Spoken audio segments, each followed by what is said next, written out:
রংপুর সদর উপজেলা খলিয়া ইউনিয়নের সলেয়াশা বড়বাড়ি নির্বাসী ২ নং ওয়ার্ড জামায়াতের সভাপতি জাহিদুল ইসলামের জানাজা নামাজ শেষে দাফন সম্পন্ন হয়েছে। ১ ফেব্রুয়ারি ২০২৬ সলেয়াশা বাজারে দাঁড়িপাল্লা মার্কার প্রচারণা মিছিলে সড়ক দুর্ঘটনায় তিনি ইন্তেকাল করেন। পরের দিন সলেয়াশা ঈদগাহ মাঠে তার জানাজা নামাজ অনুষ্ঠিত হয়।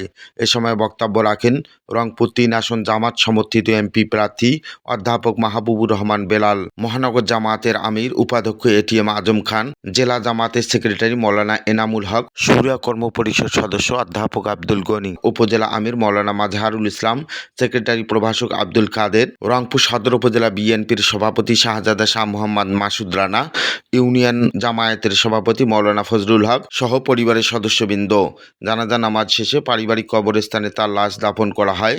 মরহুমের মৃত্যুতে ওয়ার্ড জামাতের সেক্রেটারি কাজল মিয়া মরহুমের আত্মার মাগফিরাত কামনা করে দেশবাসীর কাছে দোয়া কামনা করেছেন।